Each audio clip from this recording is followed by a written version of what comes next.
All right, so this week we're doing the second parak of Avodah Zarah. We'll be learning, first we'll learn the background story, which is in Sefer Shmuel Parak Vav. There's a interesting, a bit humorous of a story that's told there. And then we'll see that there's one word in particular that the Gemara picks up on that it finds to be kind of strange. And then we'll look at various Mefarshim and other Midrashim to see how they interpret it as well. But it's a pretty interesting story from the Tanakh, and then the Gemara as well. It's pretty interesting the direction it takes it in. So first let's learn the story in Shmuel, or refresh our memories. So in Sefer Shmuel, in the beginning, right after Shmuel is appointed, so we're told about a story where the Jews go to battle against the Plishtim, and they take the Aron in battle with them because they think if they have the Aron in battle, so they'll win, just by virtue of the fact that they have it in battle with them. And then they end up losing because you can't just win just by bringing the Aron. And it actually gets captured by the Plishtim. And then all sorts of terrible things happen to the Plishtim. We're told in Shmuel Parak Hey that they get diseases and all these things are happening and they're not sure why. And so they actually want to return the Aron back to the Jews because they see it as a bad omen that's causing all these terrible things to happen to them. And so Shmuel Aleph Parak Vav talks about that process of them trying to return it back to the Jews and figure out what's the right way to do it. So the Tanakh starts, it says, Vayhi Aron Hashem b'stef Plishtim shiv'a chodashim. So for 7 months the Aron is by the Plishtim. Vayikru Plishtim lakohanim lakosmim lemor ma na'aseh la'Aron Hashem hodiunu b'meh neshalchenu limkomo. So they call to their own priests and to magicians and say, what are we supposed to do about this? Tell us what to do. So then there's a few psukim where the priests of the Plishtim advise them what to do, and then the people end up accepting their advice. And then Pasuk Yud says as follows: Vayasu anashim ken, they did what the priests told them. Vayikhu shtei farot alot vayasurum ba'agala. They took 2 cows that had never been worked or never had a yoke placed on them, and they attached them to a wagon. Ved pnihem kalu v'bayit. And they take the children of those cows and they put them in a house somewhere, in a stable. Vayasimu et Aron Hashem el ha'agala, and they put the Aron on the wagon. Ve'et ha'argaz ve'et achbarei hazahav ve'et tzalmei techorehem. And they put all of these things that are related to the disease that they got also on the wagon. That basically they made they got hemorrhoids and all these boils, and so they made golden statues of hemorrhoids and they put them with the Aron on this wagon. And then this is the pasuk that interests us the most. It says, "Vayisharna haparot baderech al derech beit shemesh b'msila achat halchu haloch v'ga'o v'lo saru yamin u'smol v'sarnei flishtim olchim acharehem ad gvul beit shemesh." Okay, so the cows are going straight, like from Yashar, along the way, and they're walking along the way of Beit Shemesh. And they go along one path, haloch v'ga'o, go as they were lowing, or, they were mooing. So they're mooing, and they're not going left to right. They're going straight along the path. And the Plishti officials are going behind them, and they go from the land of the Plishtim, which is modern-day Gaza, essentially, and they go from there to Beit Shemesh. They go along that road. So the context of why they left the children why they left the cows' children back in the house or in the stable, and why they're doing this whole process is explained by the Kohanim, the Kosmim, the Sukim we skipped, where essentially they said, we want to test to see if it's really the Aron that's causing all these terrible things to happen to us. So we'll take cows that have never been worked, we'll leave their kids at home, and we'll see if they are willing to walk along this very long path by themselves without making a fuss, right? Without wanting to be with their kids and without complaining about the yoke being on them. And that is in fact what happens. If the cows are Vayisharna, they're going straight along the path. It's a miracle to show that the Aron is the one that was causing all these things to happen to the Plishtim. And the people of Beit Shemesh are harvesting their wheat. And they see the Aron from a distance coming, these cows with the Aron coming, and they're happy to see it. And so this wagon stops in the house of some man named Yoshua who lived in Beit Shemesh. There was a big rock there. And then they offer these cows as an offering to God. Okay, very nice. So these are the psukim. It actually continues, which will be a bit relevant later on. And the psukim actually detail that the people of Beit Shemesh were actually punished after this with a very severe plague. Like 50,000 people from Beit Shemesh were killed. And the Gemara will deal with why that happened based on what their reaction was here. But the thing that is important for us is actually the cows. And in particular, one word. There's a word here, vayisharna, which we said meant that the cows were going straight from Yashar, right? They were going straight on the path, similar to how it says later on, the pasuk v'lo saru yaminu smo. Okay, so in fact that's how the Radak understands the word vayisharna. It is in commentary on the pasuk. He says, "Ketargomo v'achvina torata."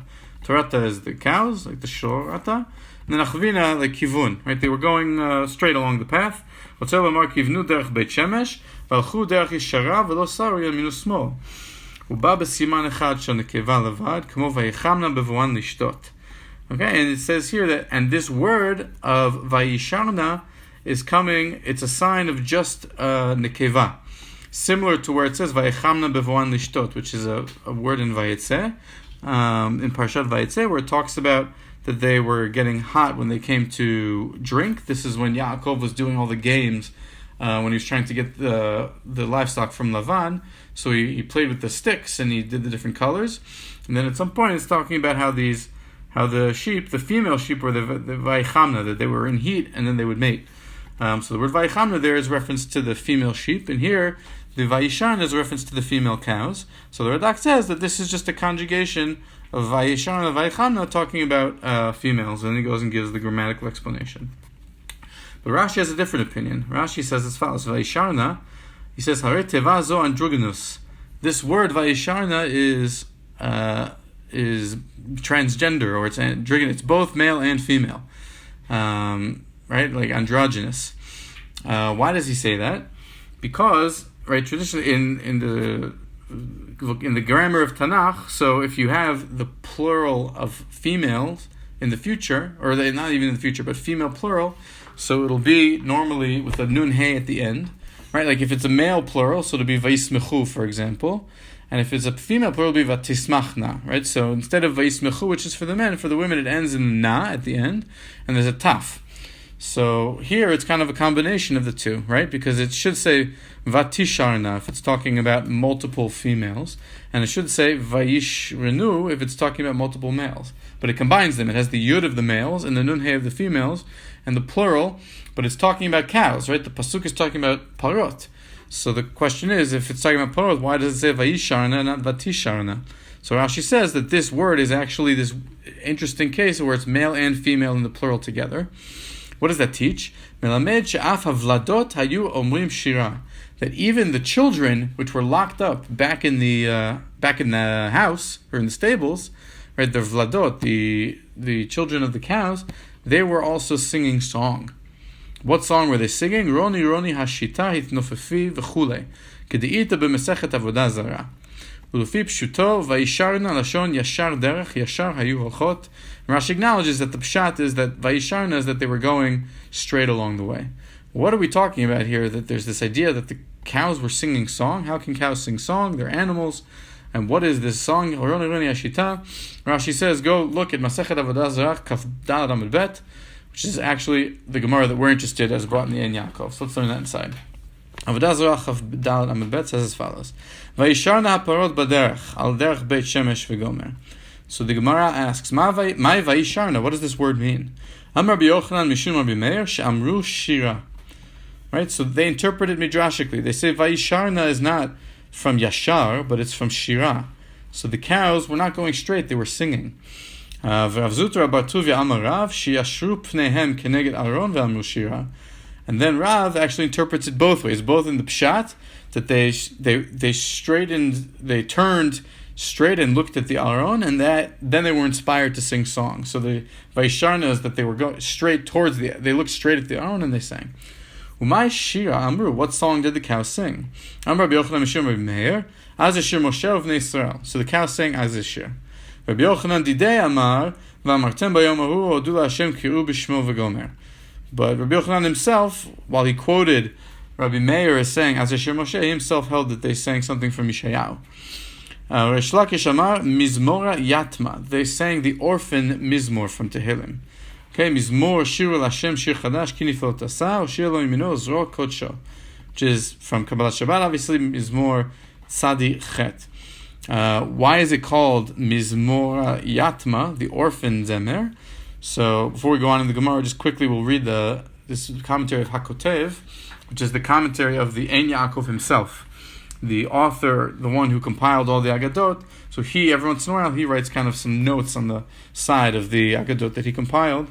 And so he writes as follows, Rav Yaakov ibn Chabiv. He says, Mizmor Yatma. Why is it called orphan Mizmor? Pi Rashi Zal Shelo Nizkar Shem Omro. Because the Zemer doesn't have, it's anonymous, it doesn't have the name of the author, right? It just kicks off right away. It says Mizmor Shiru Hashem Shir Chadash. It doesn't say Mizmor LeDavid or Mizmor LeAsaf or something like that. So it's called the orphan Zemer because we don't know who to attribute it to. V'hikshu b'Tosfot. B'Tosfot argue on Rashi and they say V'halchama Mizmorim yesh kayotze bo. There's lots of Mizmorim in Tehillim where it's not attributed to a person, right? For example, Kemo Mizmor LeTodah, Mizmor Shir Liyom HaShabbat. Right? There's a lot of examples where we don't have the name, and it opens with the word Mizmor. So why is this one called Mizmor Yatma specifically? V'yesh Lomar, and so Tosfot themselves answer and say, Shekoreo to Mizmor Yatma, this particular one, Mizmor 98, is the orphan Zemer, L'fi shenemar bo Mizmor b'lashon yatom, not just because it doesn't have the author, right? Shelo piresh bo mi omro, kegon Mizmor David or Mizmor Lasaf, but in addition, v'gam lo piresh al ma ne'emar. Right? It also doesn't open the Zemer with some kind of headline or title describing what the Mizmor is about. Right? So it says, for example, Kegon Mizmor LeTodah, Mizmor Shir Liyom HaShabbat. Mizmor Shir Liyom HaShabbat, for example, it doesn't say, it's not Mizmor LeDavid, it doesn't say who it's attributed to, but it opens by saying this is a Zemer for Shabbat. So it's Mizmor Shir Liyom HaShabbat. So it does have some sort of attribution in the sense that the theme of the Zemer or what concept it's supposed to be talking about, that is mentioned. Right? And so Tosfot say this Zemer is unique in Mizmor Shir Hashem Shir Chadash in that it doesn't have a person that it's attributed to, and it doesn't have a concept or a theme that it opens with. The Afal Pi, and this is the Kotev writing now, Afal Pi Sheyesh Yoshev Baset Elyon Ashrei Ish Shehem Ken. So it says, and even though there are Mizmorim that don't have a person or a theme in the beginning, for example, Yoshev Beset Elyon or Ashrei Ish, Mikol Makom En Katuv Behem Mizmor Adkan. Right, and so he says that what's unique about this particular Zemer is it opens with the word Mizmor, but then it goes right into the Zemer without any more opening of attribution or theme, and that is what makes Mizmor 98 unique. And so that's why Rish Lakish calls it Mizmor Yatma and claims that is the Zemer that the cows were singing when they returned the Aron from the Plishtim to Beit Shemesh. Okay, we'll just finish off the Gemara quickly. So it says, Rabbi Elazar Omer, Hashem alach yirgezu amim. So he says, no, it's Tehillim 99, not 98. Shmuel bar Nachmani Amar, Hashem alach guad lavesh. So a lot of them are quoting, obviously, the Mizmorim that we're familiar with from Kabbalah Shabbat, which is interesting, and they each have their own opinion on which one was the one that the cow sang. And then Rav Yitzchak Nafcha Amar, and he composes his own Zemer here. He says, this is what the cow sang. Roni Roni Hashita itnofafi berov hadarech hamechusheket berikmei zahav hameuleled b'dvir armon mufoara be'adei adiyim. So he says that the cows were singing this description about the Aron, that it's coated in gold and it is so fabulous, etc., etc. So they said this particular thing. Rav Ashi matnela dehad Rav Yitzchak. Aha. Rav Ashi taught what Rav Yitzchak Nafcha says. He says he learns it from here. That when we know from Parshat Ba'alotcha, Vahi bin so Aron vayomer Moshe kuma Hashem. So Yisrael ma'amru. So there's a Braita which says, okay, Moshe, we're told whenever Bnei Yisrael moved in the desert and they moved with the Aron, so Moshe used to say, Kuma Hashem v'yafut tzorivecha v'yizmizinecha mipanecha. But we're not told if Bnei Yisrael responded when Moshe said that. No, it's okay. They're leaving their encampment. Moshe says, all right, Kuma Hashem, but does anyone respond to him, or he just says that in the vacuum? So the Braita asks, what did they say? Rav Yitzchak himself said, Roni Roni Ashita v'chule. So this teaching that Rav Yitzchak is Nafcha is saying is what the cows said when they returned the Aron to Beit Shemesh. There's a different teaching where he says that that's what Bnei Israel used to say in response to Moshe whenever the Aron was traveling on its way in the desert. So it's a similar idea of the Aron traveling, being accompanied by Bnei Israel in the desert, or by cows in this specific one-time episode, and this is the particular praise that was sung at each of those instances. And that's enough. The next part of the Gemara isn't so relevant for us. So that's what the Gemara in Avodah Zarah Chaf Dal Amud Bet says. So that's what Rashi is referring to in his commentary on Sefer Shmuel when he says that he adds on and says the fact that Vayisharna is male and female, it's an androgynous word. So that teaches me that also the cows that were locked up back in the stable were also singing this song. Depending on which opinion you take in the Gemara, whatever opinion it is, Rashi would claim it's not just the cows who sang it, but even their children who were locked up back at the stables who weren't accompanying the Aron were singing it as well. And so that's what Rashi argues here. The Rashbam similarly agrees. Go. What does it actually mean when the Gemara is saying that the cows were singing these songs? Like it's not literary. So what's the... Good. So yeah, we'll get to that very shortly. Good question. Yeah. Right, exactly. We didn't even ask, what does that mean? Cows can't sing. What is this Gemara talking about? We'll see in a minute. Different ways to understand it. Yep. Thanks. So Rashbam, like Rashi, understands the word Vayisharna as being this unique grammatical instance of male and female together, and he gives other examples actually. Rashbam says Vayisharna parot. He comments on that pasuk Vayechamna bevoan lishtot, which Radak said is just for females, but the Rashbam says no, there too it's talking about males and females. And he gives another example, Malchuyot migo ya'amodna. So yeah, there's some examples throughout Tanakh of this concept. V'tikruvu atzamot etzem al atzamo, chetziim lashon zachar, v'chetziam lashon nekeva. So half of these words have a concept of male, half the words have a concept of female. She'ela lomar kmo v'tikravna blot tzofchad. Right? It should have said, like it says by the daughters of Tzofchad, v'tikravna. It says the equivalent v'yikravna, so it's this male and female together. Again, Rashi sees from there a teaching which isn't explicit in the Gemara, but he extends the Gemara's teaching of the cow singing to the children based on this idea of Vayisharna being male and female together. So that's the Perushim of Rashi, Rashbam, and Radak and Sefer Shmuel, and our Gemara, and how it understands the story, what the word Vayisharna means. So I just want to read a similar midrash in Bereshit Rabbah, and then we'll answer Simon's question to finish this year. So the midrash in Bereshit Rabbah kind of elaborates a little bit on this idea of the cow singing. Like, what was motivating Chazal? Other than the fact that Vayisharna is a very strange word, as we saw, and they have license to understand it not according to the simple meaning of going straight, but maybe in the concept of singing. But what else is motivating that drasha? So the midrash in Bereshit Rabbah, Perak Nun Daled, Piska Daled, says as follows: Rabbi Yirmiyah b'shem Rabbi Shmuel bar Yitzchak b'shem Rabbi Abba. So it says as follows: Lama laku anshe Beit Shemesh. So we alluded to this. We didn't read it inside, but the end of that story in Sefer Shmuel is that the people of Beit Shemesh get this severe punishment from God, that they get struck with this plague that kills tens of thousands of people. And it's not really clear in the Psukim what they did wrong. So the question is, what did they do? So the midrash says, Ayedei shayu malizin ba'aron. They were making light of the Aron, they were mocking it or not treating it with the proper respect. And so the midrash says, Amar Kadosh Baruch Hu, ilu tar negalto shel echad mehem avda. So if one of the roosters of somebody in Beit Shemesh had gone missing, haya mechazer alea kama ptachim lavia. Right? He would have been so distraught over the fact that his rooster had gone missing, he would have gone around to go visit houses and knock on people's doors and ask them if they saw his rooster. And God says, "V'aroni b'stei Plishtim shiv'a chodashim." Right, my Aron is captured in the hands of the Plishtim for 7 months. V'einatem mashkichim bo. And God says, nobody cares. Nobody in Beit Shemesh cares. Right? They're not distraught over the fact that my Aron has been captured, even though they would be distraught about losing a rooster. So God says, "Im ein atem mashkichim alav, ani ashgiach alav." Right? If you're not going to be worried about the Aron, I will make sure to worry about the Aron. As it says, Hoshia lo yimino zro kodsho, v'hadu dichtiv, v'yisharna haparot baderech. Right? The cows were going straight, mehalchot biyashrut. But then the Midrash says, Havchu pnihem klape Aron ואמרו שירה. They turned their faces directly towards the Aron and they sang song. V'hainu dichtiv, v'yisharna amru shira b'peh. Right? That vayisharna means that they sang songs with their mouth.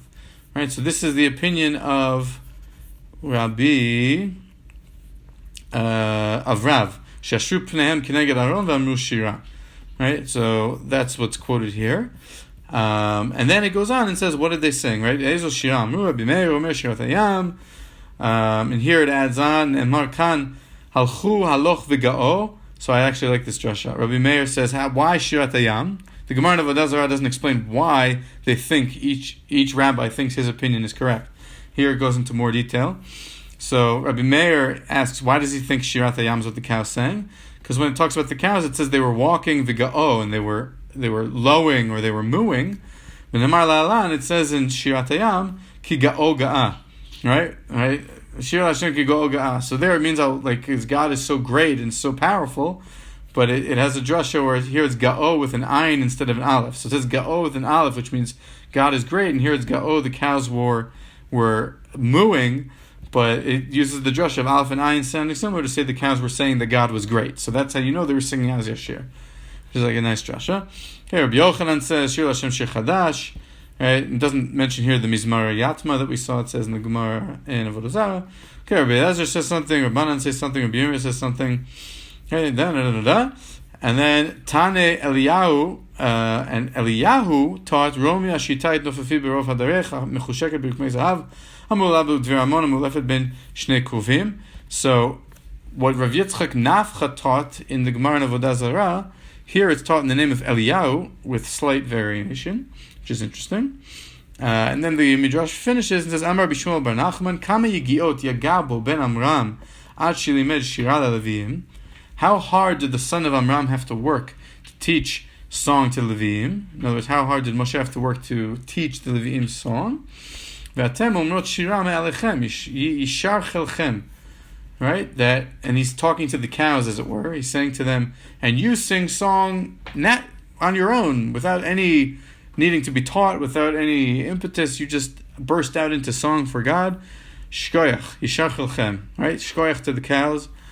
For doing that. So the added layer here behind the cow singing song, or what's kind of motivating it, is that it's coming to explain why the people of Beit Shemesh were punished so severely. Because we're not told in the Psukim. So it says here that they were making light of the Aron. Right? Okay, they were making light of the Aron. But the idea is, if Chazal is saying the cows were singing, right? These two cows were bringing the Aron. They were singing praise, but the people of Beit Shemesh, they see the Aron come and they don't take it seriously. But the cows are singing, the people aren't singing, so it kind of makes it much stronger for why the people needed to be punished, because even cows are recognizing how majestic and how glorious this event is, and the people of Beit Shemesh can't be bothered. They're too busy harvesting or doing their own thing, and they're not noticing the importance of the event that's going on in their midst. So that's the Midrash in Bereshit Rabbah. In the last few minutes, so we'll try to answer the question that Simon asked, which is kind of underlying all of this and waiting to be answered, which is, what do you mean the cows are singing? Right? So there's two things I want to learn, the Maharsha and the Ben Yoyada. I just want to see which one. Let's learn the Maharsha first. Okay, so the Maharsha says on Vayisharna, right, which we mentioned before, the parish of Rashi and Sefer Shmuel. So he says, "Mipi Rashi b'Sefer Shmuel Vayisharna hare tevazo androgenus." Right, it's a hermaphrodite word. Melamed she'af avladot amru shira, right? And yeshita. V'nira lefaresh dvarav she'tevazo androgenus milashon zachar v'nekeva. She'ayud b'tchilat hateva hu yud hazachar. D'kevan de'beparot nekevot medaber hava. Le'lememar v'tisharna v'nun he b'sofa yimin nekeva. V'akorchach darshu bo she'ramaz gam al vladotehem azcharim. So he's just explaining the grammar as we said when we learned Rashi. Shamu Shira. And then Maharsha says, "V'lo nitzta'aru al shekalu b'bayit shal vladot." And the miracle here was that the cows were not distressed that their children were locked up back in the houses. Right? ואי-אפשר לפרש כפשוטו שהלכו בדרך ישר, שהרי נתעכבו שם בבית. ומזה נראה לפרש גם למאן דאמר נעמי שישרו פניהם כנגד ארון, לכבוד שרמז שגם עוולותיהם נאמר כבר. שישרו פניהם בעמדם בבית כנגד ארון, לכבוד ישר פשוטו, אי אפשר לפרש לגבי הפלטות. Okay, not so relevant. Basically, he's just trying to give support to Rashi's interpretation that also the children of the cows were singing Shira and looking at the Aron, even though they were locked up in the house. Okay, the Ben Yehoyada says as follows. He's Aron in his commentary on the Gemara. He says, "Mai va'isharan haparot, Amar b'yochla mishum Rabbi Meir shamru Shira, makshim b'shem haritva." So they ask in the name of the Ritva on this Gemara, "Amai lo chashiv zeh behade asara dvarim shenivru ben hashmashot be'erev Shabbos." So the Ritva, Simon the Ritva takes your question and he asks it in a much more significant way. He says, we know in Avot, there's a Mishnah that says, right, that there were all the different creations during the 6 days of creation, and then Ben Hashmashot, there were 10 things that were created, which were these supernatural things that happened, one time, right? So why wasn't this included on that list? Because you're telling me that these cows were singing, and they were singing Belashon HaKodesh. That's obviously a miracle, and it's a one-time thing.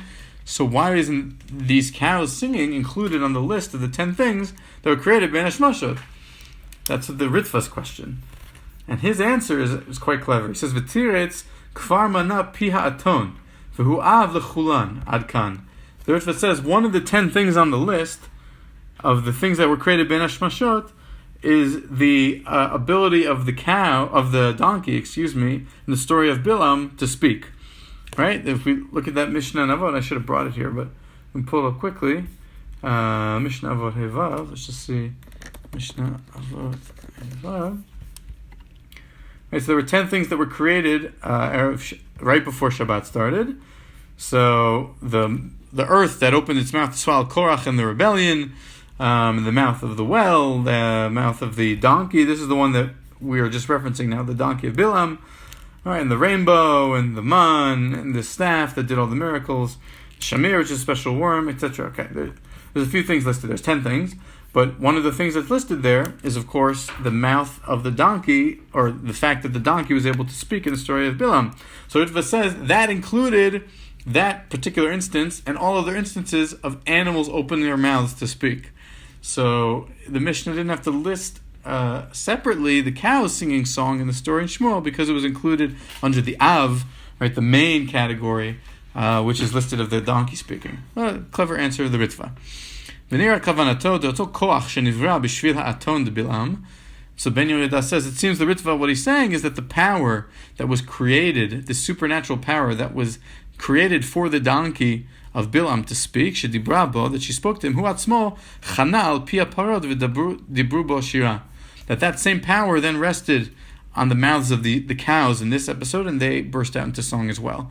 So the Ben Yehoyada understands the Ritva understanding that the cows were literally singing. They were literally singing Mizmor Shir Hashem Shir Chadash, and it was a miracle, obviously, and that it was the same miracle of what happened when the donkey spoke to Bilam.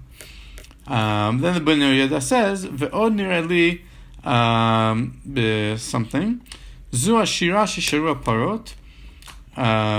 It also appears to me that when we say that the cows were singing a song, ein ze chidush. This isn't such a novel idea.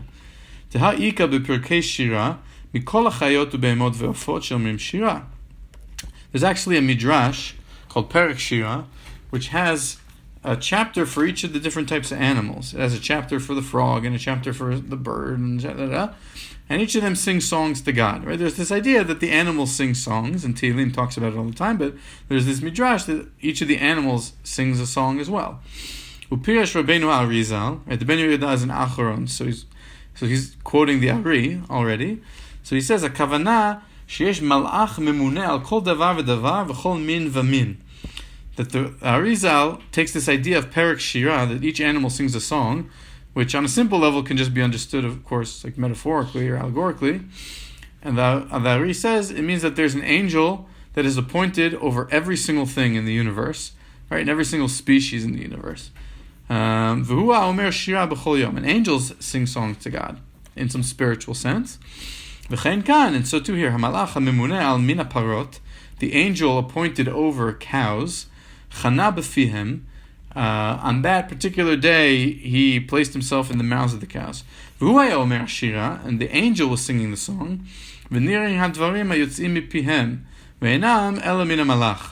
Ben Yehuda says here, it looked like, it was as though the cows were singing. It looked like they were singing, but it wasn't that the cows were singing, because cows can't sing. Rather, the angels that were in their mouths were singing to God, and it made it look as though the cows were singing. And I'm not sure who Maran HaKadosh is here, but similar to some story of a rabbi of the Ben Yehuda. Ach dvarim shedibra ha'aton, shehem einam divrei shira ki im dvarim shel vikuach lebil'am.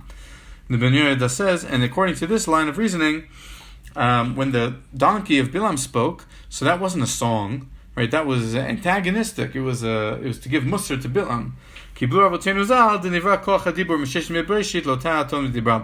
That's why that's mentioned by Sheshmei Bereshit, because that isn't like all the animals or all the angels sing song. That's not a special supernatural creation. That's just the way of the world, that these angels are singing songs all the time, praises to God.